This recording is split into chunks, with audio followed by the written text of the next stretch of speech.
Ayo, segera download Quran Tadabbur, tafsir dalam genggaman Anda.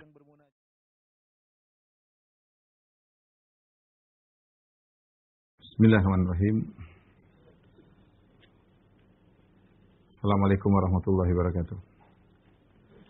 Alhamdulillahi ala ihsanih wa syukru lahu ala taufiqihi wa amtinanih. Wa asyhadu an la ilaha illallah wahdahu la syarika lahu ta'ziman li sya'nih.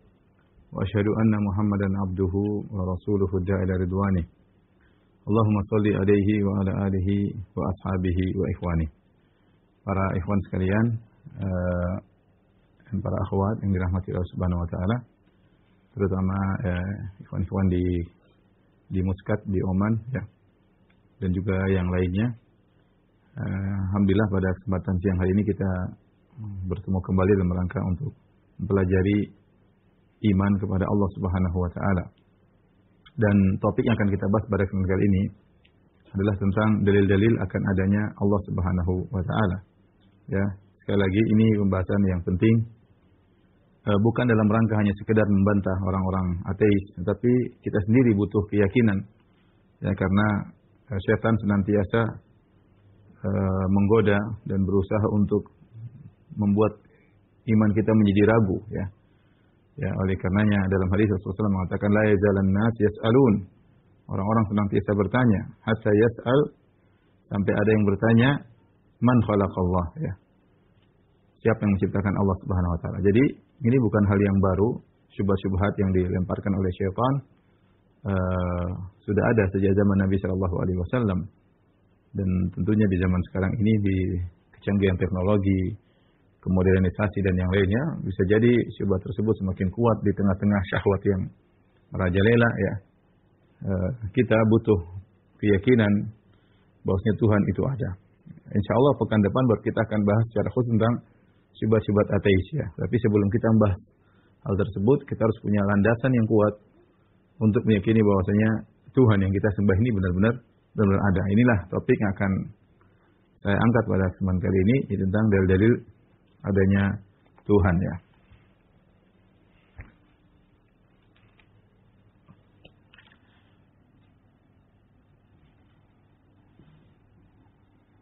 Adillatu wujudillah ya.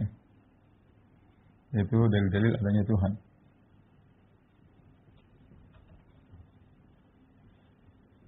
Adanya Allah. Baik. Secara umum, dalil adanya Tuhan bisa kita klasifikasikan ya, menjadi dua ya. Yang pertama disebut dengan dalil fitrah. Kemudian yang kedua adalah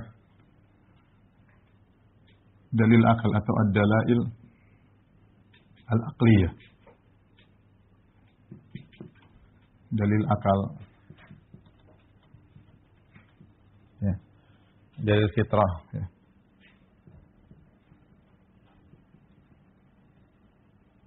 Fitrah maksudnya yaitu yang sudah Allah patrikan dalam hati seseorang. Dalil fitrah ditunjukkan bahwasanya Allah itu ada. Dalil fitrah ditunjukkan dalam ayat maupun hadis, di antaranya kata Allah, "Fa'aqim wajhaka lid-dini hanifan fitratallahi allati fatara an-nasa 'alaiha." Fitratallah allati fatara an-nasa 'alaiha la tabdila li khalqillah.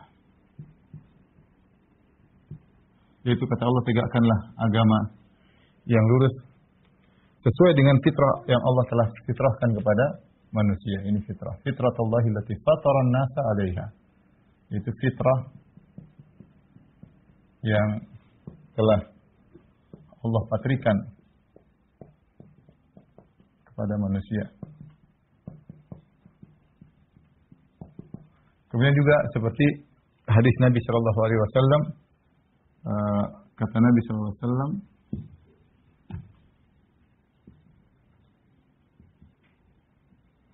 kullu mauludin yuladu alal fitrah. Ya. Semua yang dilahirkan, semua anak dilahirkan di atas fitrah. Ayahnya lah yang menjadikan dia Nasrani atau Majusi atau Yahudi. Kemudian juga Rasulullah SAW bersabda, kalau Rasulullah SAW, kalau Allah hadis qudsi, khalaqtu ibadi hunafa fajtalathum syayatin fajtalathum syaitan. Ini artinya, aku menciptakan hamba-hambaku hanif, lurus. Aku menciptakan hamba-hambaku dalam kondisi lurus, kondisi hanif, yaitu sesuai fitrah, yaitu di atas fitrah. Namun mereka disesatkan oleh syaitan.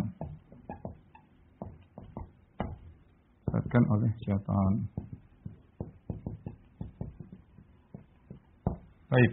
Ini adalah dalil fitrah. Jadi semua manusia diciptakan dari fitrah, ya.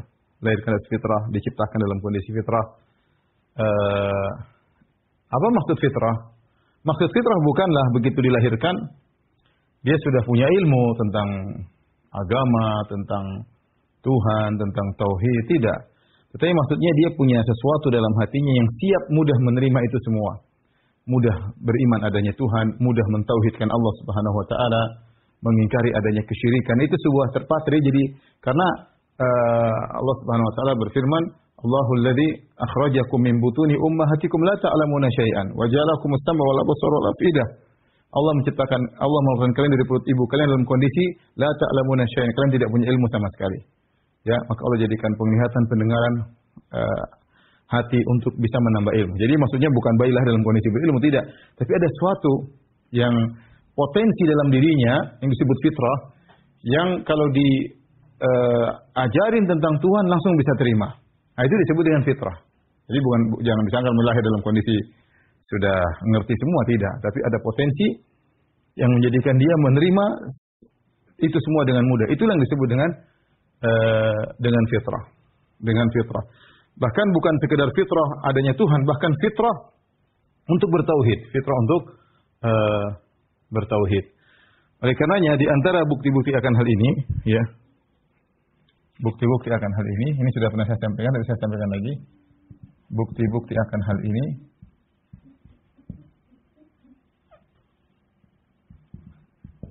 ya. Di antaranya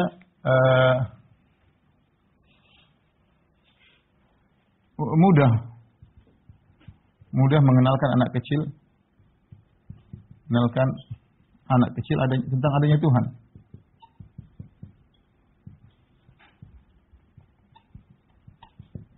Mudah, anak-anak sekarang, anak kita semua percaya sama adanya Tuhan. Dan kita dulu juga begitu, berjalan dengan sendirinya, kemudian kita percaya adanya Tuhan. Mudah, kenapa ada fitrah? Bukan kita lahir tidak tahu adanya Tuhan, tidak. Tapi ada potensi dalam diri kita, sehingga untuk mengenalkan anak kepada Tuhan sangat mudah. Ya, padahal ngajarin anak tidak gampang, ngajar baca tulis saja susah.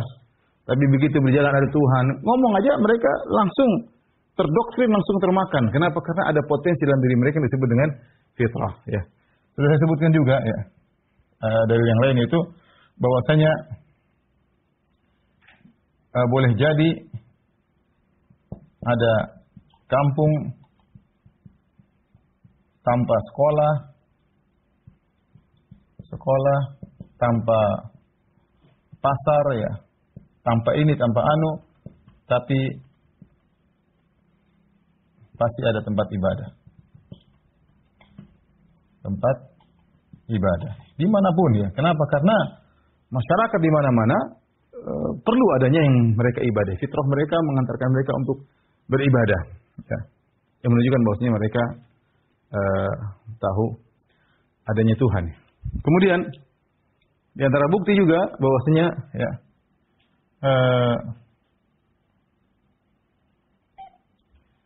asal manusia adalah percaya adanya Tuhan.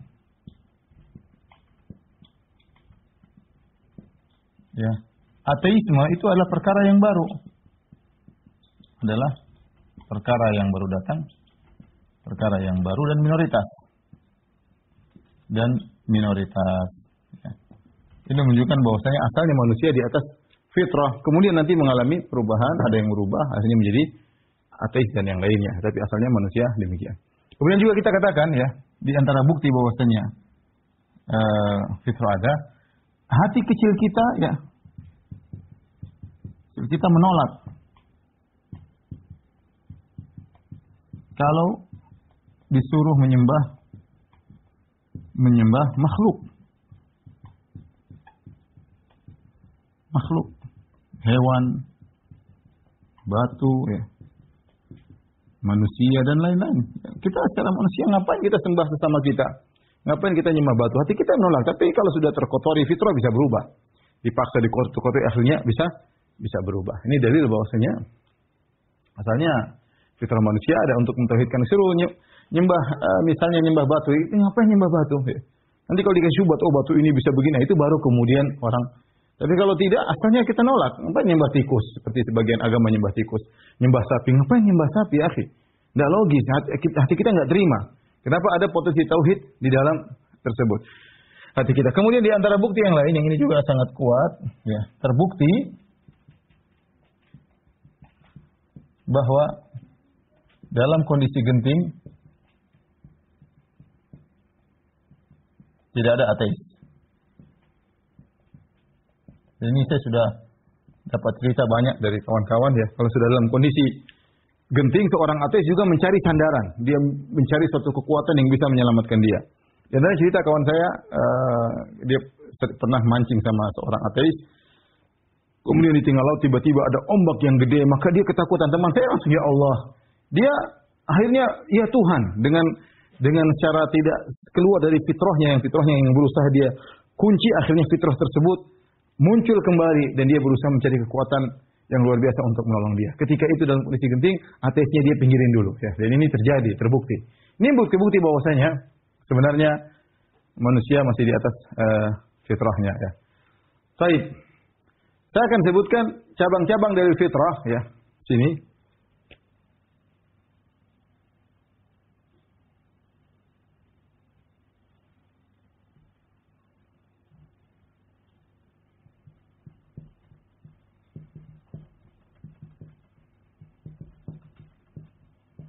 Ada beberapa dalil-dalil yang dia merupakan cabang dari dalil fitrah. Dia merupakan cabang dari dalil fitrah. Yang pertama, ya,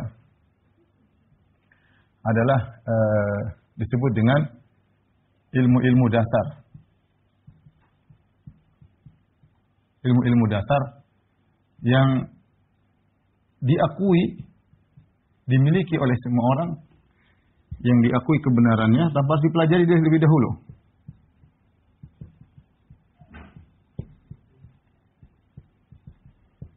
Tanpa dipelajari terlebih dahulu.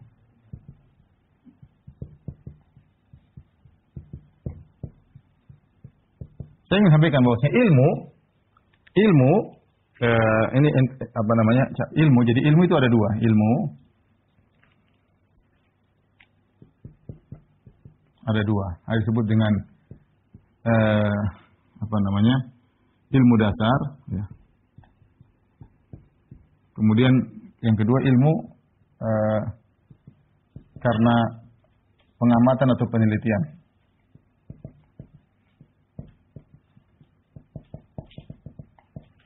Ilmu-ilmu dasar ini yang kita maksud, ilmu dasar itu yang ini ilmu dasar. Ya. Ini maksudnya. Nah, bagaimana seorang bisa meraih ilmu pengetahuan? Untuk bisa memahami ilmu pengamatan penelitian, dia harus punya barometer. Barometer tersebut adalah ilmu dasar. Ilmu dasar ini merupakan barometer dari ilmu pengamatan. Ini adalah barometer. Barometernya ini, barometer ini. Apa yang dimaksud ilmu dasar? Contoh. Ilmu dasar contoh. Sesuatu yang kontradiktif. Kontradiktif adalah mustahil. adalah mustahil. Contoh apa? Atas sekaligus bawah, atas sekaligus bawah misalnya. Ini nggak mungkin. Ada sekaligus tidak ada. Ya, ini suatu yang tidak perlu kita pelajari secara di sananya. Kita tahu, oh memang begitu. Ya, contoh lagi, 1 lebih sedikit dari 2, dari 5 misalnya. Nggak usah kita pelajari, tahu. Anak kecil pun baru lahir tahu, dikasih permen. Mobil-mobilan 1, mobil 10, dia pilih mobil 10. Dia tahu ini kurang bagus, lebih bagus. Dari mana ini? Ini dari sananya, namanya fitrah, dari fitrah. Ini menunjukkan ada fitrah yang mata kita demikian. Contohnya lagi, kalau ada akibat, mesti ada sebab. Ini ilmu dasar yang orang semua sudah tahu. Ya. Contoh, anak kecil, kalau kita dorong kepalanya, dia pasti, siapa yang bikin? Kita bilang itu terjadi dengan sendirinya, nggak ada sebab. Akibatnya kepalamu terdorong. Dia nggak bakalan terima. Kenapa? Dia punya fitrah dalam dirinya, nggak mungkin begitu. Ya, ini semua disebut dengan apa? Dengan ilmu-ilmu dasar, mabadi ilm ad-daruriyah kalau bahasa Arab ya. Seperti itu. Nah, ilmu-ilmu dasar seperti ini merupakan landasan untuk bisa menjadi barometer pembenaran tentang ilmu yang dihasilkan dengan pengamatan, teori dihasilkan dengan penelitian. Kalau tidak ada ilmu dasar ini, maka seorang tidak akan bisa menuju pada ilmu ini. Timbul pertanyaan. Ini contohnya banyak, cuma saya tidak ingat, tapi contoh-contoh seperti ini banyak. Maksudnya ilmu dasar orang sudah tahu tanpa harus diajari. Nah, ilmu-ilmu ini, ya, dari mana kita tahu? Ini dari fitrah. Diketahui secara fitrah. Secara fitrah. Orang-orang ateis, mereka berusaha menolak ilmu dasar. Kalau kita bilang, kamu kan tahu 1 lebih sedikit dari 2. Kata dia, enggak. Karena kalau dia bilang dia tahu, dari mana kau tahu itu 1 lebih sedikit dari 2? Ya, pasti ada yang ngajari secara dari mana? Fitrah. Tapi dia tatkala mengingkari ada itu, dia mengatakan, enggak, saya harus teliti dulu. Bahwasanya 1 kurang daripada 2. Gimana perlu diteliti? Enggak perlu. Suatu yang kontradiktif enggak mungkin terjadi. Kata dia, ya, saya tidak terima. Kita bilang itu ilmu dasar, dari sananya Allah sudah pasang dalam hatimu. Yang kontradiktif enggak mungkin bergabung. Kata dia, enggak, itu relatif. Tidak absolut, kita harus cek dulu. Ya gimana?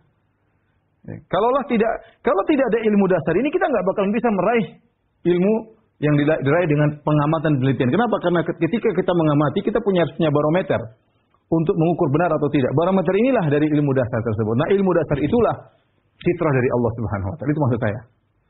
Ilmu dasar itu fitrah dari Allah Subhanahu wa taala. Maka terjadi suatu perdebatan antara seorang ateis dengan seorang agamis. Jadi orang agamis berkata, engkau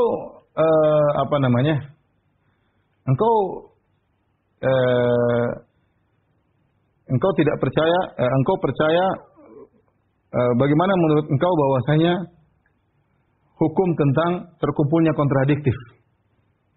Kata dia, saya tidak percaya dengan itu. Bahwasanya kalau suatu kontradiktif digabungkan mustahil. Saya tidak percaya. Ya. Kemudian orang agamis mengatakan, engkau percaya? Dia bilang, saya tidak percaya. Enggak, engkau percaya. Loh, kamu nih gimana? Saya bilang saya tidak percaya. Kata agamis, justru engkau percaya. Kenapa bisa? Buktinya, ketika engkau bilang engkau tidak percaya, terus saya lawan dengan kontradiksinya, saya bilang engkau percaya, engkau menolak. Antum paham atau tidak? Saya ulangi. Jadi ada sebagian ateis, dia berusaha menolak ilmu-ilmu dasar ini. Karena ilmu dasar ini tidak ada yang ngajarin. Tiba-tiba dari sananya. Ya, dari sananya menunjukkan ada fitrah yang Allah ajarkan kepada setiap manusia.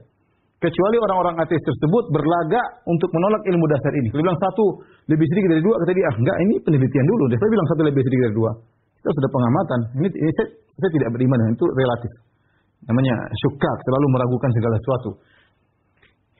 Sampai saya terjadi pendapat, ada yang mengatakan kamu itu, menurut kamu bagaimana tentang bahwasanya sesuatu yang kontradiktif tidak mungkin bergabung. Mustahil. Kata dia, saya tidak beriman dengan hal tersebut. Ilmu itu saya tidak beriman. Kata orang yang agamis, justru kau beriman. Kata dia, tidak. Enggak, kau beriman. Oh tidak, kamu jangan bohongin saya tidak beriman. Engkau beriman. Bukti di antara dia beriman, kenapa dia harus tolak perkataan kontradiksinya? Saya ulangi, ketika dia mengatakan saya tidak beriman, kemudian ini mengatakan beriman, dia tolak, loh enggak. Saya tidak beriman kok, enggak, kau beriman, enggak. Kenapa dia tolak? Karena dia tahu tidak mungkin kontradiktif, tidak mungkin digabungan antara tidak beriman dengan beriman. Di saat itulah fitrahnya keluar bahwasanya sesuatu yang kontradiktif enggak mungkin digabung. Mudah-mudahan kawan-kawan paham. Tapi maksud saya, ilmu-ilmu dasar inilah yang ada dalam diri kita, yang tidak pernah kita pelajari, tahu-tahu muncul, itu dari sananya. Dari sananya itu namanya fitrah. Dari fitrah. Baik. Di antara dalil fitrah, cabang-cabang dalil fitrah adalah dalil al-gharizah ya. Atau al-gharizah. Itu insting atau naluri. Dan ini banyak ya. Contoh seperti ya. Contoh misalnya seorang ibu bisa sangat sayang kepada anaknya.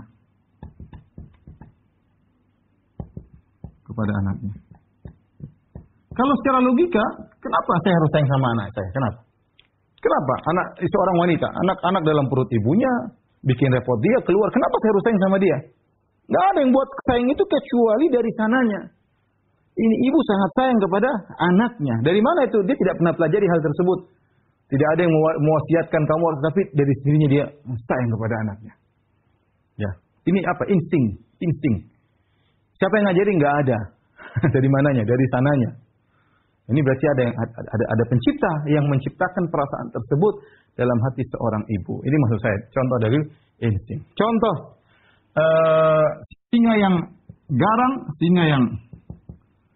garang ya, lembut kepada anaknya.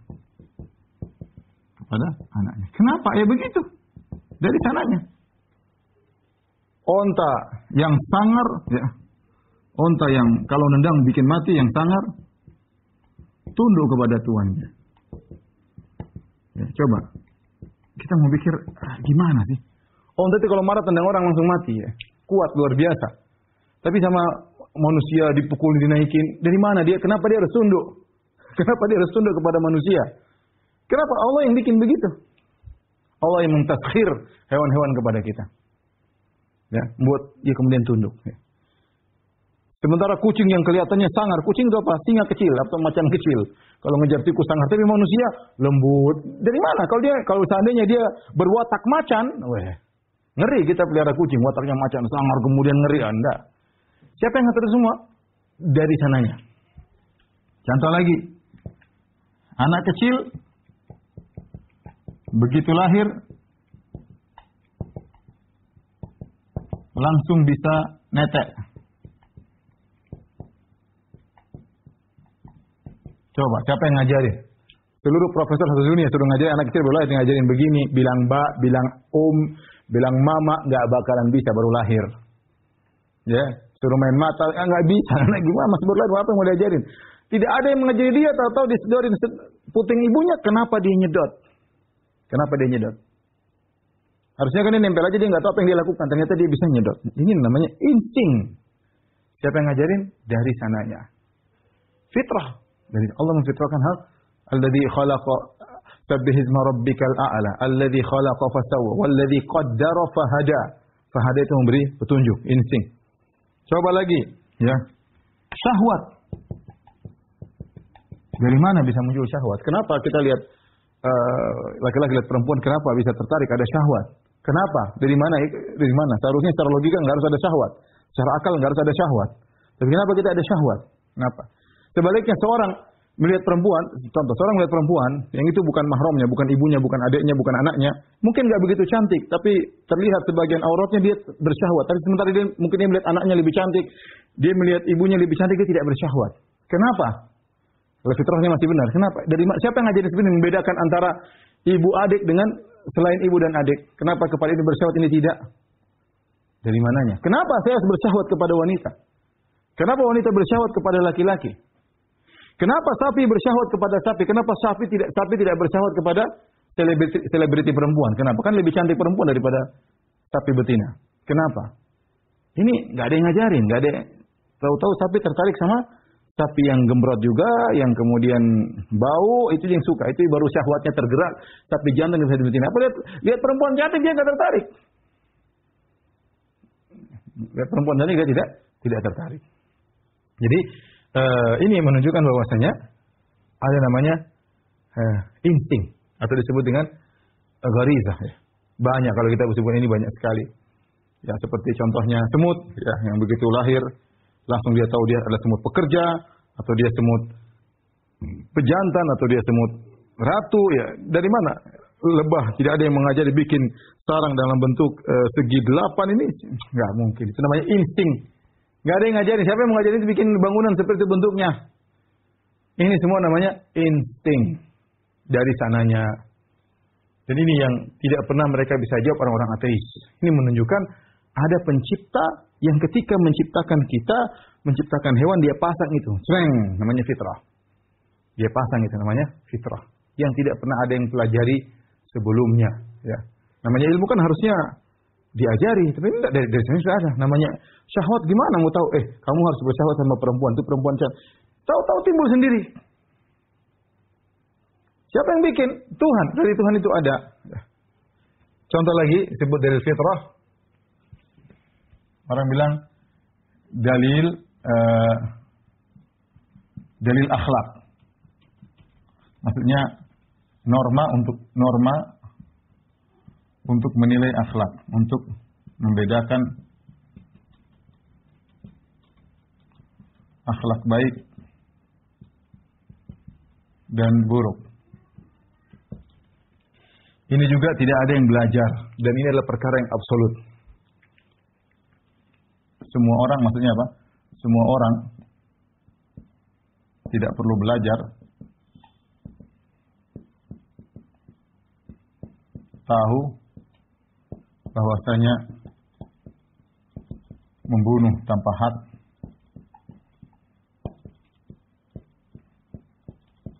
adalah buruk.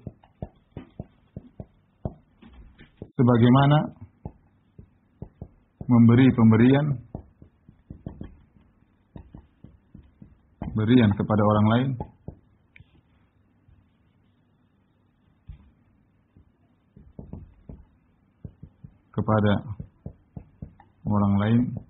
adalah akhlak baik, adalah kebaikan. Ini yang dibingungkan oleh orang ateis. Kenapa? Semua sepakat di dunia ini. Kalau ada orang datang, kemudian dia mengambil anak seorang perempuan, dia ambil anak perempuan tersebut, kemudian dia tembak, kemudian dia potong-potong cincang, masukkan tempat sampah. Semua orang tentunya pasti ini buruk. Pasti ini buruk. Tanpa ada yang ngajarin. Dari mana dia punya penilaian itu? Yang fitrah itu adalah norma untuk menilai. Norma inilah yang untuk menilai. Inilah fitrah. Dia punya barometer untuk menilai kebaikan keburukan dari mana? Itu dari sananya, nggak ada yang ngajarin. Disebut dengan dalil fitrah. Ya. Sebaliknya kalau ada orang kasih hadiah, kasih uang 100 juta kepada orang hadiah, $1.000 kasih hadiah, semua orang tahu itu kebaikan. Saya nggak punya utang budi, saya kasih $1.000, satu dunia sepakat itu kebaikan. Nggak usah diajarin, itu baik. Nah, dari mana dia bisa menilai ini baik, ini buruk, tanpa ada yang mengajari? Ilmu penilaian itulah fitrah. Itulah fitrah. Ya. Orang-orang ateis, mereka bingung dengan hal ini. Kalau mereka tidak ada Tuhan, terus siapa yang pasang itu pada diri kita? Ya. Kalau sebagian mereka berusaha, ini tidak ada barometer yang absolut. Ini semua relatif. Ya menurut kamu baik, menurut saya nggak baik, itu omong kosong. Kalau kita ambil anak dia, kita potong, kita sembelih, kita cincang-cincang, masukkan tong sampah, apa dia bilang ini masih relatif, baik atau buruk relatif, butuh kita belajar sehingga kita mengenal baik dan buruk. Kita bilang enggak, ini dari sananya kita sudah tahu ini buruk. Anda punya barometer untuk menilai itu, itulah disebut dengan dalil fitrah. Cabangnya disebut dengan dalil akhlak, yaitu norma untuk menilai suatu kebaikan keburukan. Itu dari mana? Dari sananya, Ya. Inilah Ikhwan, tentang dalil fitrah adanya Allah Subhanahu wa taala, saya ulangi ya. Allah telah menjelaskan, Allah ketika menciptakan manusia, kata Allah, fitratallahi allati fatara an-nas 'alaiha. Allah masang fitrah pada diri manusia. Setiap manusia dilahirkan dalam kondisi fitrah. Khalaqtu ibadi hunafa, aku menciptakan manusia dalam kondisi lurus. Fajtalathum syayatin, namun syaitan yang menyimpangkan mereka. Dan bukti-bukti dari fitrah ada banyak. Ya, anak kecil kita mudah ajari. Jadi fitrah saya sudah sampaikan adalah potensi, bukan kita lahir dalam kondisi berilmu, tapi ada potensi menuju kepada hal tersebut. Adanya Tuhan. Di antaranya anak kecil kita ajar adanya Tuhan, langsung mereka terima. Padahal betapa susahnya ngajar anak kecil. Kemudian hati kecil kita juga menolak kalau kita disuruh menyembah batu, disuruh sembah pohon, kita enggak terima. Kenapa? Ini enggak benar ini, enggak benar. Kenapa tidak benar? Ini namanya fitrah. Kemudian juga kita katakan boleh jadi ada satu kampung, tidak ada sekolahnya, tidak ada pasarnya, tidak ada pemerintahnya, tapi pasti biasanya ada tempat ibadah. Kenapa? Manusia fitrahnya untuk mencari, untuk ada sesuatu yang dia ibadahi. Kemudian asal manusia percaya adanya Tuhan, ya, kecuali ateis belakangan, dan mereka minoritas, menunjukkan hukum asal manusia di atas fitrah, percaya adanya Tuhan. Kemudian berikutnya terbukti dalam kondisi genting, tidak ada ateis. Dalam kondisi genting, ateis hilang semua. Mereka berusaha bersandar, ketika mau mati mereka bersandar kepada suatu kekuatan yang mereka jadikan sandaran itu Tuhan. Baik. Dalil fitrah ada cabang-cabangnya, yang ini semua menunjukkan dalil fitrah. Yang pertama ada ilmu dasar yang diakui kebenarannya tanpa dipelajari terlebih dahulu. Ilmu ada dua, ilmu dasar, ilmu yang dihasilkan dengan pengamatan penelitian. Ilmu dasar itu contohnya apa? Suatu yang kontradiktif nggak mungkin terjadi, adalah mustahil. Atas sekaligus bawah, naik sekaligus turun, ya, ada sekaligus tidak ada. Kemudian misalnya satu lebih sedikit daripada dua. Kalau ada akibat pasti ada sebab. Kemudian misalnya tidak mungkin ada suatu murajjah bila tarjih bila murajjih, ini istilah. La yumkin tarjih bila murajjih. Tidak mungkin sesuatu terjadi tanpa ada sebab, ya. Tidak mungkin misalnya ada ini pena diam nih. Tiba-tiba kita merojihkan pena jatuh tanpa ada sebab, enggak mungkin. Dari dia menjadi jatuh pasti ada sesuatu. Itu namanya ada sebab akibat. Enggak mungkin dia jatuh tanpa ada sebab. Itu ilmu dasar yang tidak perlu kita pelajari. Nah, orang-orang ateis berusaha menolak ini. Mereka mengatakan ilmu cuma satu, melalui pengamatan dan penelitian. Bilang tidak. Ilmu pengamatan penelitian itu ada, kita akui teori-teori yang kita temukan atau rumus-rumus yang kita temukan, apa ilmuwan temukan, tapi itu semua dibangun di atas ilmu dasar. Kalau tidak ada ilmu dasar ini yang Allah fitrahkan dari sananya, seorang tidak bisa memunculkan teori-teori fisika, kimia dan yang lainnya. Semua itu dibangun di atas ilmu dasar sebagai barometer untuk menuju pada satu ilmu. Nah, ilmu dasar ini dari mana? Siapa yang ngajarin? Enggak ada yang ngajarin. Ini fitrah, Allah memfitrahkan. Contoh lagi dalil gharizah, dalil insting atau naluri, ini banyak. Ya. Ini juga tidak ada yang ngajarin. Orang ibu bisa sangat sayang kepada anaknya. Ya, singa yang garang lembut bisa lembut pada anaknya. Dari mana? Kenapa dia nggak garang pada semuanya? Kenapa sama dia lembut? Onta yang sangat tunduk pada tuannya, padahal kondang orang bisa mati. Anak kecil begitu lahir langsung bisa netek, nggak ada yang ngajarin. Ya. Syahwat manusia laki-laki kepada wanita dari mana? Siapa yang pasang syahwat? Ada dari sananya, Tuhan yang pasang. Jadi yang terakhir adalah norma atau barometer untuk menilai satu baik, satu buruk tentang akhlak. Ini akhlak baik, akhlak buruk, tanpa ada yang mengajari pun dia sudah bisa menilai. Ya, sementara ateis mengatakan semua diperoleh dengan apa? Usaha, ya. Kita bilang enggak, ini orang bisa nilai tanpa ada yang ngajarin. Nah, dasar penilaian tersebut barometer dalam hati itu dari sananya. Itu dari dalil fitrah. Baik, di sini kita lanjutkan dalil akal. Tolong dihapus.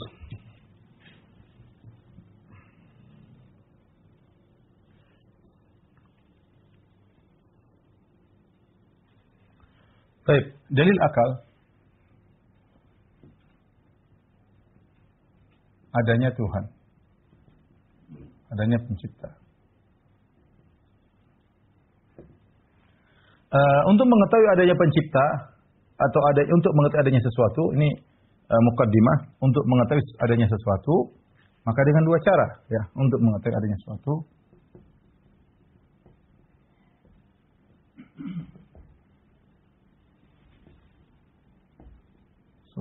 Ya, ada tiga cara, ya, ada tiga cara, ya. Yang pertama adalah melihat langsung.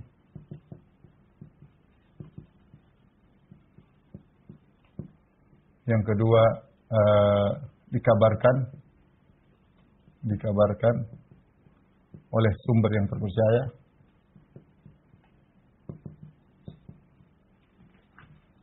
sumber terpercaya. Yang ketiga, dengan melihat bekas atau tanda adanya sesuatu tersebut.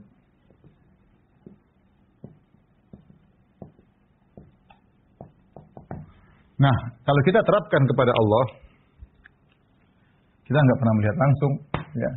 Tapi kita dikabarkan oleh sumber terpercaya, itu Nabi SAW. Ya, tapi kalau kita berbicara tentang ateis, maka kita hanya bisa dialog dengan ateis dengan pendalil yang ketiga. Ini yang digunakan, ya, untuk diskusi dengan orang ateis, dengan kaum ateis. Karena mereka tidak percaya dengan Tuhan, ya, tidak percaya dengan Nabi, ya percuma. Mau dibilang Nabi bilang, mereka nggak bakalan percaya. Jadi yang kita gunakan adalah ini, dengan melihat bekas atau tanda adanya sesuatu tersebut. Yang itu disebut dengan, hal itu disebut dengan, ya, dalilul asar alal mu'assir. Ini salah satu ilmu dasar yang difitrahkan. Saya ulangi tadi, ini salah satu, ya, dalil fitrah, ya, ilmu dasar. Salah satu ilmu dasar. Satu ilmu dasar, ya, yang kembali kepada sebab akibat, yaitu tidak ada sebab tidak ada akibat kecuali ada sebab. Akibat tanpa sebab. Ya. Asar maksudnya akibat, mu'assir maksudnya sebab. Ini dari asar mu'assir. Seperti seorang Arab baru ditanya, "Ma dalil ala wujudil khaliq?" Apa dalilnya tentang adanya pencipta? Kata dia, "Ya subhanallah." Kata dia, "Maha suci Allah. Ente tidak tahu adanya Tuhan." Kata dia, kemudian dia berdalil dengan dalil asar al-mu'assir, yaitu akibat pasti ada sebabnya. Kata dia mengatakan, "Al-ba'ratu tadulu alal ba'ir." Kotoran onta menunjukkan ada ontanya. Enggak mungkin ada kotoran onta, ontanya enggak ada. Al-asar tadulu al-masir. Ada bekas tapak kaki menunjukkan ada yang berjalan. Kenapa ada bekas tapak kaki? Akibatnya ada bekas tapak kaki, ada sebabnya. Sebabnya ada orang berjalan di situ. Kenapa al-ba'ratu tadulu alal ba'ir? Ada kotoran onta. Dari mana? Enggak mungkin tiba-tiba ada sini, ada yang onta di situ tadi buang air di situ. Kemudian mengatakan as-sama'u dzatul abraj wal biharu dzatul amwaj wal ardu dzatu fijaj ala tadullu ala al-wahidil qahar atau kama qala. Dia mengatakan kalau begitu lihatlah bagaimana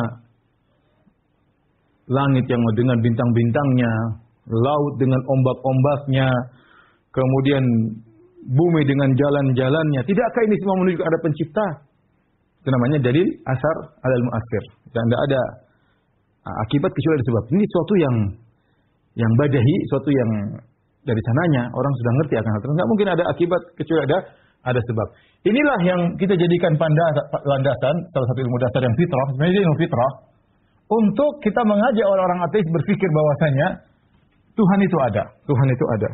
Nah ini kita bisa bagi menjadi beberapa dalil. Ya. Yang pertama dalil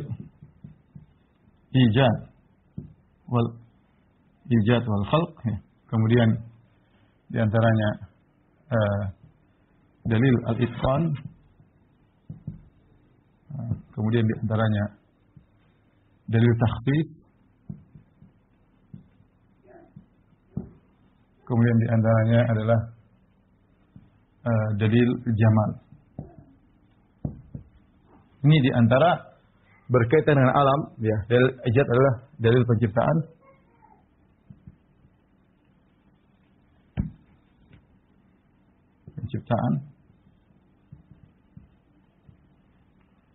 Ya, kemudian itqan maksudnya kemantapan atau profesional, ya.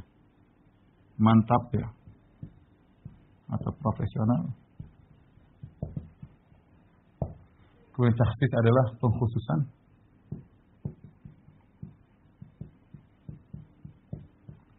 Al-jamal keindahan. Jadi kita akan berdialog dengan orang-orang yang menolak adanya Tuhan. Ini disebut dengan dalil akal. Kita semua menggunakan dalil akal. Baik, saya akan mulai dalil penciptaan. Ada 4 dalil, ya. 1, 2, 3, 4. Nanti ada dalil yang lain. Dalil akal juga ada yang lain. Ya.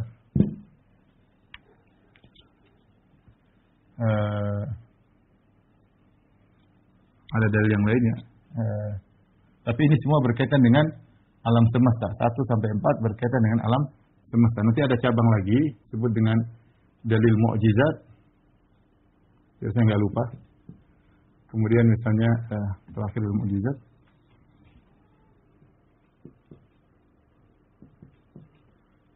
Mukjizat, kemudian misalnya dalil al-marahil. Baik. Pertama dalil al-ijad, ya, dalil ijad atau ini enggak salah. Dalil mukjizat aja. Dalil ijad maksudnya apa? Ini dalil ijad ini, dalil penciptaan ini dibangun di atas dalil asar al-mu'assir, sebab akibat. Ini dibangun di atas apa? Hukum sebab akibat. Sebab akibat. Ya. Semua orang sepakat bahwasanya ya. Sepakat secara akal, ilmu dasar. Saya enggak tahu istilah ilmu dasar, mabada ilmu ad-daruriyah, mabada ilmu ad-daruriyah secara bahasa ilmiah saya enggak tahu apa, tapi sepakat secara akal bahwasanya sesuatu yang dari tidak ada menjadi ada, pasti ada yang mengadakan. Pasti ada yang mengadakan. Saya rasa ini jelas. Ya. Kalau ada sesuatu dari sesuatu tidak ada menjadi ada, pasti ada yang mengadakan. Kenapa? Kalau tidak demikian, berarti dia akan terus berada pada ketiadaan. Sesuatu tidak ada, kosong. Tiba-tiba ada, pasti ada yang mengadakan. Kalau tidak ada yang mengadakan, berarti dia akan terus tidak ada. Dia berubah dari alam tidak ada menjadi alam ada, pasti ada yang mengadakan. Ya. Oke, sekarang kita terapkan pada alam semesta. Ya, alam semesta. Lihat alam semesta. Alam semesta. Alam semesta ada 2. Ada yang kita lihat, dulu tidak ada, kemudian menjadi ada, kemudian sirna. Ini banyak, ini misalnya manusia, hewan, tumbuhan. Ini jelas. Manusia dulu tidak ada, saya dulu tidak ada 100 tahun yang lalu.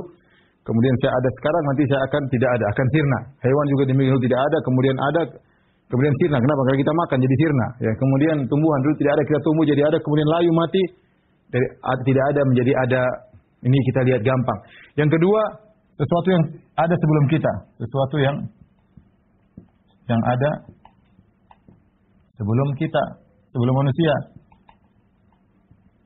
Contoh ya apa? Benda-benda langit.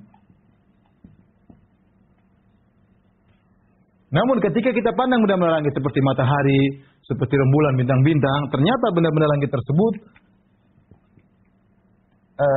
tidak berkehendak. Mereka tidak punya kehendak. Dan berjalan di atas orbitnya.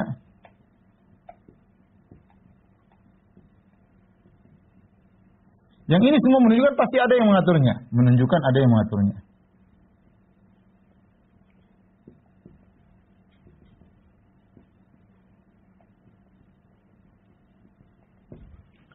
Saya lupa. Dalil jamaah sebelumnya, saya lupa ada lagi satu. Dalil takdir ya.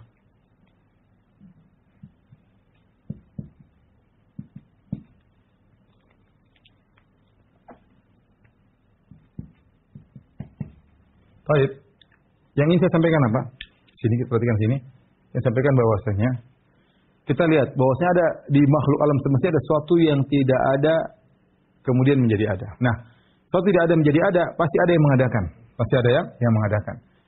Demikian juga alam semesta mungkin kita nggak lihat, tapi kita sudah bisa menganalogikan dulunya tidak ada menjadi ada, buktinya dia berjalan dengan teratur, pasti ada yang mengatur. Nggak mungkin dia berjalan teratur tidak ada yang mengaturnya. Sementara dia tidak punya kehendak. Dia tidak punya kehendak ya. Matahari tidak pernah terlambat terbit, bulan tidak pernah terlambat terbit, matahari tidak pernah terlambat tenggelam, tidak ada. Selalu sesuai dengan aturannya. Kemudian bintang hewan benda langit semua berjalan dengan sendirinya. Ini semua menunjukkan ada yang ngatur. Baik. Tatkala kita melihat ada sesuatu yang tidak ada menjadi ada, berarti hukumnya pasti ada sebab yang mengadakannya. Ada sebab yang ada mengadakannya ya. Dan sebab yang mengadakannya tersebut akan berakhir pada sebab yang pertama yang dia tidak ada sebab di baliknya, yaitu Tuhan. Tuhan adalah sebab utama, sebab pertama dan sebab pertama dan azali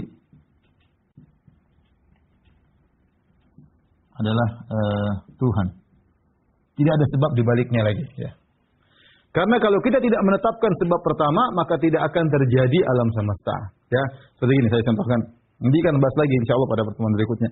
Contoh, kita boleh mengatakan hujan turun. Ya, kenapa bisa turun? Ya. Ada sebabnya, nggak mungkin tiba-tiba nggak ada tiba-tiba turun. Berarti ada yang menurut dia tadi nggak ada hujan, tahu-tahu ada hujan. Nah, berarti ada sebab turunnya hujan. Nah, kalau kita telusuri apa sebabnya turun hujan? Asalnya ada awan di atas. Asalnya awan yang gelap. Oh, awan gelap kok bisa gelap? Apa sebabnya? Tadinya nggak ada awan gelap, kok jadi gelap? Oh, karena berkumpul air banyak. Kemudian angin bawa dia ke sini. Ya, sebab air dari mana? Kita telusuri, oh ternyata dari uapan lautan. Dan seterusnya. Uap dari mana? Lautan air dari mana? Terus pasti ada sebab awalnya. Sebab awalnya itu Tuhan. Kalau tidak ada sebab awalnya, maka tidak akan terjadi akibat sama sekali. Contoh misalnya. Ini permisalan di sini disebutkan oleh para ulama tentang tentara yang disuruh mengeksekusi penjahat. Kamu tembak itu orang ya? Ya, tembak. Nih, boleh tembak. Tapi kamu jangan tembak kecuali kau mendapat perintah dari atasanmu. Kemudian atasanmu juga tidak boleh perintah kamu kecuali ada atasan lagi yang di atas memerintahkanmu. Yang di atas juga tidak boleh memerintah yang di bawah kecuali ada berlanjut terus.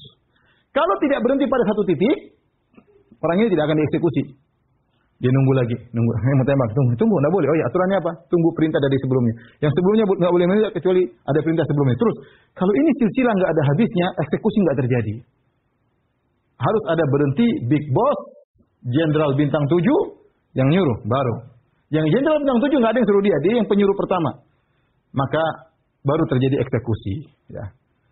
Paham? Ini logika sederhana. Sama, kalau alam semesta ada yang tidak ada menjadi ada, pasti ada yang mengadakannya. Yang ini juga, dia dulu tidak ada menjadi ada, pasti ada yang terus akan berhenti pada satu titik utama, yaitu Tuhan. Yang dia bukan dari tidak ada menjadi, tapi dia sudah ada sejak zaman azali.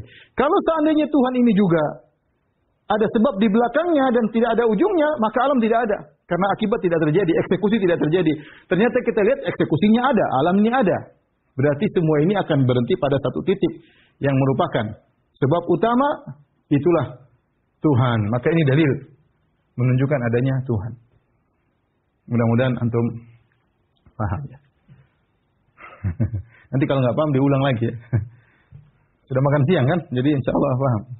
Baik, dalil itqan ini dalil yang lain dari bentuk adanya Tuhan. Kenapa? Semua ciptaan Tuhan profesional ya. Semua. Kenapa Ikhwan kita ingin bantas ateis yang mengatakan semua terjadi dengan sendirinya? Ateis itu Tuhannya itu kebetulan, sudfah. Semua terjadi sendirinya. Dari sejak azali sudah ada. Semuanya dibilang terjadi dengan sendirinya. Oh, itu proses terjadi dengan sendirinya. Kita bilang itu ngawur. Semua ciptaan Tuhan profesional. Contoh saja apa banyak lalat ya. Allah ciptakan lalat yang begitu. Duriya masalun fastami'ulah innal ladzina tad'u min dunihi la yakhluqu dzubaban. Kalian yang kalian sembah semuanya kalau berkumpul tidak bisa menciptakan seekor lalat. Dia lalat makhluk yang sempurna dari sebagai seekor lalat. Gerakannya, mata, fasetnya, sayapnya sebagai seekor lalat dia sempurna. Ya. Kita bicara sempurna maksudnya misalnya mobil kita punya mobil, kalau rusak sedikit kan repot, rusak sedikit. Berarti mobil kita enggak sempurna. Ciptaan mobil nggak bisa jalan, berarti ada yang kurang. Alatnya ada yang kurang, bensinnya kurang, kayak apa kayak. Tapi ciptaan itu buat mobil saja harus penelitian, nggak mungkin tiba-tiba muncul mobil. Nah, ciptaan-ciptaan Allah yang sempurna ini menunjukkan bahwasanya ada yang bikin, nggak mungkin terjadi dengan sendirinya. Saya contohkan, misalnya ada seorang berjalan, tahu-tahu dia kesandung batu, dia ambil batu. Bisa jadi otaknya berpikir, ini batu sudah ada dari zaman azali begini. Bisa jadi, batu ini kodim, azali bersama Tuhan.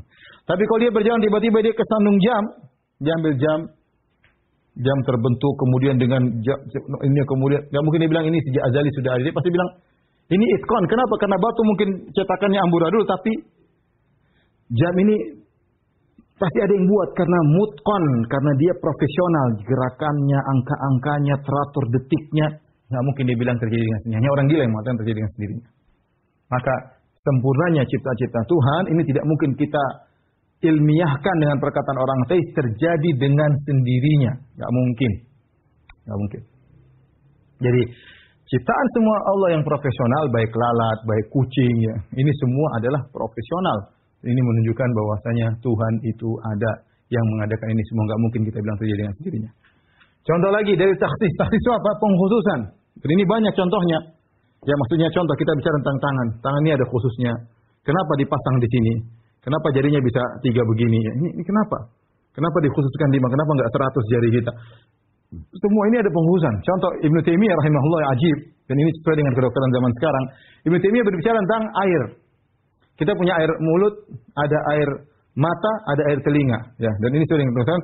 Ibnu Taimiyah mengatakan air mulut, ini Allah bikinkan air di situ, cairan di mulut kita liur dalam bentuk tawar. Ya.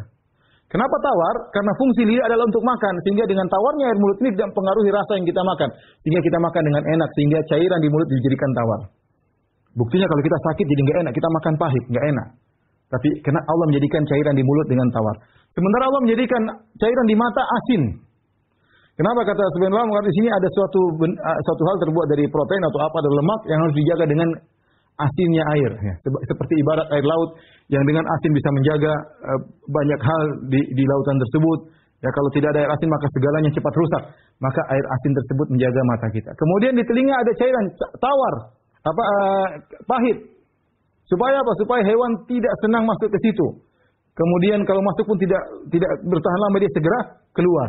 Padahal kita kalau tidur kan bisa saja sisi hewan masuk. Siapa yang bedakan air mulut? Kenapa air mulut begini? Namanya pengkhususan. Kenapa air mata begini rasanya? Kenapa air telinga rasanya begini? Ini pasti ada yang mengkhususkan. Tidak mungkin terjadi dengan kebetulan. Mustahil. Beda dengan Tuhannya ateis mengatakan semua terjadi dengan kebetulan. Kita bilang enggak ya. Ya, enggak kebetulan ya. Contoh. Kemudian dalil takdir. Takdirnya apa? Ukuran atau perencanaan ya. Ukuran. Ya. Kata Allah Subhanahu wa taala, "Anzalna minas samaa'i ma'an biqadarin fa'askannahu fil ard." Kami turunkan air hujan dari langit biqadarin dengan ukuran yang Allah kehendaki. Allah semuanya Allah atur dengan ukuran yang Allah kehendaki. Contoh ya. Takdir maksudnya ukuran banyak, ya. Ukuran hujan, kemudian ukuran waktu orbit ya, benda-benda langit, ya. Kemudian Allah kasih ukuran rezeki. Kata Allah, "Lawalau basatallahu rizqa li ibadi labaghaw fil ard." Kalau Allah tebarkan seluruh rezeki ke muka bumi, maka akan melakukan kerusakan. Orang yang zalim ada yang ini, tapi Allah walakin ya Allah biqadarin ma yasha. Walakin yunazzilu biqadarin ma yasha. Tapi Allah turunkan rezeki tersebut biqadar, sesuai dengan kadar. Allah tahu ini dikasih sekian, ini sekian, ini sekian. Subhanallah. Siapa yang ngatur? Pasti ada Tuhan. Hujan kalau nggak teratur, rame terus semua. Kalau orang ateis bilang kebetulan, kita bilang enggak. Allah kasih hujan sekian, Allah kasih sekian ya. Kenapa tidak di bumi langsung hujan 101 tahun nggak berhenti? Binasa kita semua. Kenapa Allah hentikan, nanti hujan lagi, berhentikan lagi. Terkadang Allah kasih musibah di sana. Ini semua ada yang ngatur. Benda-benda langit. Kenapa matahari berjalan di orbitnya? Kenapa tidak maju sedikit di bumi? Kenapa tidak mundur sedikit? Siapa yang dikasih ukuran seperti ini? Kalau matahari maju sedikit, maka rusaklah kita. Panasan. Kalau matahari jauh sedikit, maka binasalah kita. Ya. Kedinginan. Rembulan juga sesuai dengan aturan orbitnya. Kalau dia mungkin terlalu dekat, maka mungkin air meluap. air meluber semuanya karena gravitasinya semuanya. Ini nggak mungkin terjadi dengan dia. Lihat, sampai para ulama mengatakan alam semesta ini terjadi ada berbagai macam rangkaian orbit. Kalau satu saja rusak maka rusak semua. Seperti jam. Jam ini banyak sekali aturannya. Kalau satu bagian miss, yang lain nggak jalan. Ya. Alam semesta juga demikian. Ya, banyak sekali. Ya. Tapi semuanya Allah atur dengan aturan yang Allah kehendaki. Ini tidak mungkin terjadi dengan sendirinya. Mustahil terjadi dengan sendirinya. Seperti perkataan orang ateis, pasti ada yang atur. Kemudian di antaranya dalil jamal. Jamal itu keindahan. Dalil jamal adalah keindahan. Kalau sesuatu terjadi sendirinya, tidak mungkin dia menuju pada keindahan tertentu. Tetapi kita lihat alam semesta ini indah. Ya. Kata Allah Subhanahu wa ahsan Allah menciptakan segala sesuatu dengan keindahan, ya. Dan kita lihat bahwasanya lihat matahari terbenam dengan indahnya, matahari terbit dengan indahnya, wanita dengan keindahannya, kemudian hewan-hewan dengan keindahannya, alam semesta yang begitu keindahannya. Ini semua kalau hanya terjadi dengan sendirinya nggak ada tujuan keindahan. Tapi ternyata Allah menciptakan dengan tujuan keindahan. Kata Allah, Inna ja'alna ma'alal ardi zinatan laha. Kami jadikan di atas muka bumi sebagai zinah keindahan. Allah ciptakan langit, Allah pasang bintang-bintang keindahan. Jadi kita bukan hanya diciptakan hanya sekedar memenuhi kebutuhan primer, bahkan Allah beri keindahan. Allah beri keindahan. Saya lupa tadi contoh seperti takdir, ukuran seperti oksigen. Oksigen Allah berikan sesuai dengan kadarnya di bumi. Seandainya seluruh bumi isinya oksigen banyak, kita nyalain sedikit sudah meledak. Tapi Allah ada oksigen, ada ini, ada macam-macam yang cukup untuk kita bernapas. Oksigennya kadarnya Allah sudah tentukan. Kalau ini aturan alam ini berubah, kita semua rusak dan kita akan binasa. Makanya sebagian ateis mengatakan, sebagian ulama anti ateis berkata, kalian tidak usah berdebat dengan ateis tentang adanya Tuhan atau tidak. Berdebatlah dia dengan dalil keindahan ini. Kalau terjadi semua dengan sendirinya, ngapain ada keindahan? Allah tidak mencukupkan kita hanya mendengar suara, tapi ada suara-suara burung yang indah kita dengar. Allah berkehendak. Allah tidak berkehendak kita hanya sekedar menghirup udara selesai, tapi Allah ciptakan aroma-aroma yang wangi. Itu ada keindahannya. Dan ini semua menunjukkan ada pencipta yang menuju pada hal ini. Namanya keindahan yang pencipta tersebut bikin. Baik, yang terakhir, dalil akal adalah mukjizat. Apa maksudnya mukjizat? Mukjizat itu melawan arus, ya, melawan arus. Artinya keluar dari sunatullah, keluar dari hukum alam. Hukum alam. Yang menunjukkan adanya Tuhan yang bisa merubah hukum alam tersebut. Yang bisa merubah hukum alam tersebut.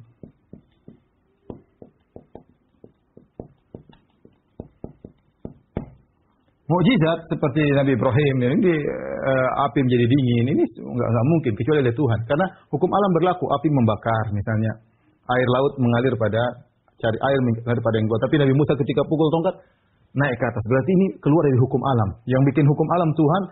Kalau ada yang bisa merubahnya, berarti ada yang bikin hukum alam tersebut. Berarti hukum alam tidak terjadi dengan sendirinya. Maksudnya di sini berarti menunjukkan hukum alam tidak terjadi dengan sendirinya. Menunjukkan hukum alam tidak terjadi dengan sendirinya.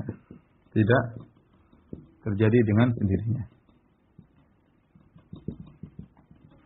Seperti Nabi Shallallahu Alaihi Wasallam tiba-tiba keluar air dari ini nggak ada sumber air. Bagaimana air bisa keluar dari jari-jari Nabi Shallallahu Alaihi Wasallam? Kalau keluar darah ya manusianya darah, tapi keluarnya air. Mustahil. Nabi Musa mukul tongkat, kemudian tongkat keluar 12 keran keluar air. Sehingga para Bani Israel kemana-mana dibawa batu tersebut. Kalau kehausan tinggal buka kerannya. Najib. Ini semua namanya mukjizat. Mukjizat itu keluar daripada aturan hukum alam. Kalau ada seorang bisa keluar dari aturan hukum alam, itu menunjukkan ada yang buat dia bisa keluar dari Tuhan. Tuhan itulah yang buat hukum alam sehingga dia bisa rubah-rubah. Kalau hukum alam terjadi dengan sendirinya, mestinya tidak ada mukjizat. Inilah para ikhwan dan akhwat yang dirahmati Allah Subhanahu wa taala. Beberapa dalil yang menguatkan ya, yang di akhir saya sampaikan di antara dalil, mungkin saya dalil kenyataan, mungkin saya boleh katakan dalil kenyataan bukti bahwasanya Tuhan itu ada, buktinya doa kita dikabulkan. Sudah selesai. Lalu kita dalam masalah kita duduk menangis, tahu doa kita dikabulkan. Dan ini sering terjadi. Baik kita bagi orang, jangankan banyak orang-orang biasa. Kita, saya kelaparan, tahu ada yang kasih. Saya butuh tahu ada yang kasih, tahu dimudahkan, tahu dimudahkan.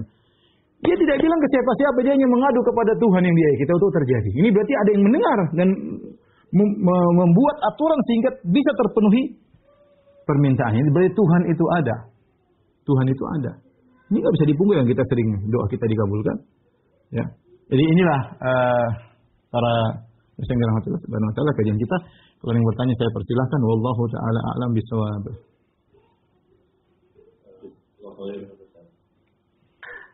Ya Ustadz, kita ada 8 pertanyaan, termasuk 2 yang dari pekan lalu. Yang pertama dari Akhi Ruri Prayoga, pertanyaannya, Ustadz, bagaimana cara kita mendakwahi orang yang ateis? Misalnya itu dari saudara kita, dari keluarga kita. Caranya ya kita jelasin dialog, kita harus ngerti. Tapi insya Allah masih pekan depan kita nyampaikan syubhat. Karena kemungkinan dia punya syubhat. Nah kita nggak bisa pakai Al-Quran Sunnah, nggak bisa kalau sama ateis. Kita harus logika-logikaan. Makanya harus menguasai tentang adanya Tuhan tadi. Secara ini semua kan logika. Nggak mungkin kita Al-Quran Sunnah. Pakai logika kita bicara sama mereka. Pertama semua hidayah di tangan Allah tentunya. Yang kedua kita harus mengenal syubhat-syubhatnya agar kita bantah. Insya Allah pekan depan lebih sulit daripada ini. Ini sekarang sudah sulit. Insya Allah pekan depan kita akan belajar tentang syubhat-syubhat mereka dan kita akan bantah. Nah ini harus dipahami dengan akhi yang bertanya di akhi siapa tadi bertanya, maka dia harus pelajari tentang dalil-dalil adanya Tuhan dengan benar. Kemudian kajian kita sebelumnya tentang macam-macam ateis, dan insya Allah pertemuan kita terakhir pekan depan tentang masalah ateisme sebelum kita lanjutkan pada rukun iman yang lain adalah tentang syubhat-syubhat ateis. Insya Allah kita khususkan pada pekan depan, insya Allah pada jam yang sama 12.40 insya Allah Ta'ala. Saya harap menantikan. Baru setelah itu dia pelajari, silahkan dia akan tahu dari mana dia akan berdiskusi dengan saudaranya tersebut. Allah alam bisawab. Jazakallahu khair.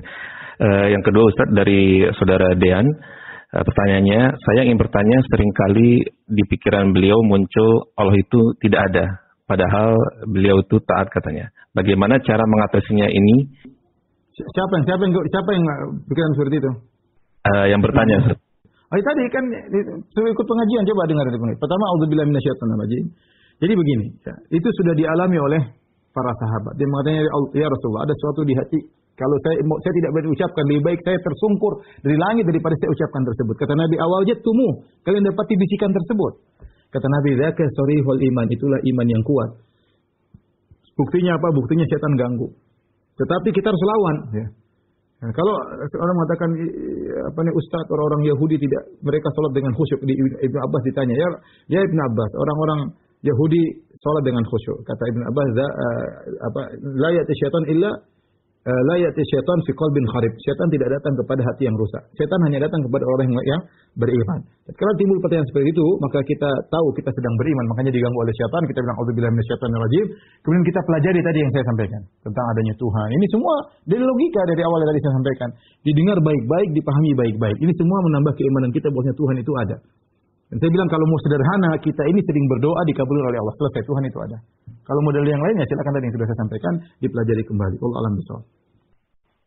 Jazakallahu khair Ustaz. Yang ke berikutnya dengan saudara Gemi, pertanyaannya, bismillah. Ustaz, bagaimana cara mengatasi bisikan was-was dari syaitan keraguan akan hari akhirat? Padahal di sisi lain saya mempercayai sekali akan adanya Allah dan kebenaran agama Islam. Mudah, kita bilang kalau kamu percaya adanya Tuhan, Tuhan ada jelas. Dan dalil sudah ada. Ketika Tuhan mengabarkan ada hari akhirat, kita percaya. Itu saya bilang tadi, semua was-was kita alami. Siapapun. Ya, menunjukkan itu sorihul iman. Kata Nabi itu menunjukkan kita punya iman. Makanya setan datang. Tapi kita lawan. Lawan dengan apa? Lawan dengan ilmu. Lawan sederhana kita bilang auzubillahi minasyaitonir rajim. Amantu billah. Aku iman kepada Allah. Dengan ngomong begitu insya Allah setan hilangkan. Tapi cara lawan yang kedua dengan kita belajar tadi. Kita belajar tentang adanya Tuhan. Kalau kita sudah tahu adanya Tuhan, pijakan berikutnya terserah Tuhan. Terserah Tuhan. Tuhan sudah ada, Tuhan bikin aturan, ya dia percaya ada Tuhan yang bikin alam, dia yang bikin kita, dia punya aturan, nah kita tinggal percaya. Gampangannya gitu. Tapi fondasi pertama kita percaya adanya Tuhan. Tuhan ada, Allah kirim Rasul, Rasul bilang begini-begini, sudah selesai urusan. Nah, pijakan ini harus kita kuatkan. Ya. Baik. Selanjutnya. Saudara Aziz bertanya, Bismillahirrahmanirrahim. Beliau bertanya, fitrah manusia kan Islam, Ustaz. Apakah kita tetap harus mengucapkan 2 kalimat syahadat setelah balik dan harus diucapkan dengan lisan dan ada orang yang memastikan sah rukunnya? Karena saya atau beliau pernah disuruh untuk mengucapkan 2 kalimat syahadat kembali, Ustaz. Nggak perlu kalau kita sudah Islam, apalagi kemudian kita menjalani syariat Islam yang khusus seperti kita sudah sholat, kita sudah puasa, nggak perlu lagi syahadat. Kita perlu syahadat kalau kita membatalkan Islam kita. Ya. Selama kalau seorang hidup di atas keislaman, lahir kemudian dia menjalankan syariat-syariat khusus Islam seperti sholat, ya, puasa bulan Ramadan, ya sudah nggak perlu lagi disyahadat. Tapi kalau dia memang dari awal belum melakukan praktek-praktek khusus Islam, maka dia butuh syahadat. Dia butuh syahadat lahir dalam agama Nasrani, maka ketika masuk Islam dia harus bersyahadat. Tapi kalau sudah lahir kemudian dia sudah di negara di keluarga Islam dan dia menjalankan aturan Islam, maka tidak perlu syahadat. Ya. Karena kita kembali kepada hukum asal, bahwasanya kita sudah di atas Islam. Baik. Jazakallahu Ustaz. Ini ada pertanyaan dari saudara atau saudari Yuli. Pertanyaannya adalah, pada cabang dalil atau naluri tadi ciptakan perkara syahwat. Laki-laki bersyahwat dengan wanita, begitu juga sebaliknya. Sapi bersyahwat dengan sapi. Tapi pada kenyataan, kok ada juga manusia yang bersyahwat dengan hewan, contoh anjing atau kuda. Itu sama halnya dengan kok ada manusia yang tidak percaya Tuhan, fitrahnya sudah rusak. Itu namanya fitrah sudah rusak, itu kelainan ya. Kelainan. Ada perempuan suka sama sapi, yaitu perempuan stres, sinting dan fitrahnya sudah kacau ya. Itu dia maksakan untuk merusak fitrahnya, akhirnya rusaklah fitrah tersebut. Ya sama laki-laki juga sebenarnya tidak ada, tapi akhirnya karena jadi fitrah itu ada, tapi tadi kata Nabi, kata Allah dalam hadis qudsi, khalaqtu ibadi hunafa, aku ciptakan manusia dalam kondisi berfitrah. Fajtalahu syaitan, syaitan menggoda, syaitan merusak. Jadi bisa dirusak, bisa jadi ateis ya. Bisa jadi instingnya berubah, tidak benar, kelainan dan yang lainnya. Allah alam bisawab. Kemudian pertanyaan dari saudara Fitri ya. Pertanyaannya adalah, apa hukumnya membayangkan wujud Tuhan sebagai dorongan dalam diri agar selalu merasa diawasi oleh Allah? Kita tidak bisa membayangkan Tuhan, kita adanya Tuhan. Ya. Ketika jiwa kita menggambarkan sesuatu, maka kita tepis, tidak demikian. Dan itu biasa, wajar. Terkadang ada gambaran, namanya hati kita terkadang berkhayal, tapi Allah sudah tepis. Laisa kamitsli syai', tidak ada sesuatu pun yang serupa dengan Allah, selesai. Maka jika timbul bayangan tertentu, maka kita lawan, tidak benar. Tapi kita merasakan keagungan, seperti merasa ketika sedang beribadah, Allah sedang di atas arsy memperhatikan kita. Jadi mungkin timbul bayangan-bayangan bagaimananya kita tepis semua, dan insya Allah bisa, tanpa harus membayangkan itu semua. Tapi kita bilang Allah Maha melihat, selesai. Jika ada timbul seperti itu, kita tepis dengan firman-Nya, laisa kamitslihi syai'. Tidak satu pun yang serupa dengan Allah Subhanahu wa taala. Apapun yang kita bayangkan pasti keliru. Tadi ternyata saudara Salman bertanya di chat. Beliau bertanya, apakah materi Ustadz ini diambil dari buku Barahin Wujudillah karya Dr. Sami Amiri? Ada beberapa ada buku bagus-bagus, itu diantara satunya, terutama ketika kita bahas yang macam-macam ateis. Kemudian ada buku Syumu'un Nahar kalau tidak salah ya, karangan Al-Ujairi ya. Cari di internet ada itu ya. Kemudian ada lagi satu tentang Tauhid Ar-Rububiyah, saya lupa kalau nggak salah namanya Zaid Al-Makki ya. Kemudian dari buku-buku yang lain, dari bukunya Ibn Taimiyah rahimahullahu taala, tapi itu di antara buku-buku yang penting berkaitan dengan 3 materi yang saya siapkan di pekan lalu, pekan sekarang, pekan depan ya. Yang pekan lalu khususnya buku tadi Al-Samiri ya, yang Barahin Wujudillah atau seperti itu. Saya bukunya ada, saya agak lupa judulnya ya. Jadi 3 buku tadi bisa ada semuanya di internet. Kecuali yang buku pertama tadi saya nggak tahu ada di internet atau tidak. Jazakallahu Ustaz. Ini ada pertanyaan dari Ibu Terta Ai. Pertanyaannya, bagaimana menjelaskan pada anak umur 5 tahun ketika ia bertanya siapa yang menciptakan? Nah, nanti insya Allah pekan depan insya Allah kita bahas masalah ini ya. Karena itu mungkin itu di zaman Nabi sudah ada yang tanya ya. Anak sekarang juga anak modern ya. Mungkin buka internet ada syubhat atau mungkin dia ingin tahu, namanya anak ingin tahu ya. Tapi insya Allah kita akan bahas secara khusus pekan depan insya Allah ta'ala. Tapi demikian saja pengajian kita. Insya Allah kita ketemu lagi pekan depan dengan izin Allah Subhanahu Wa Taala. Siapkan otak yang lebih fresh, jangan lupa makan siang terlebih dahulu ya untuk pekan depan. Demikian subhanallahi wa bihamdihi asyhadu an la ilaha illa anta astaghfiruka wa atubu ilaik. Assalamualaikum warahmatullahi wabarakatuh.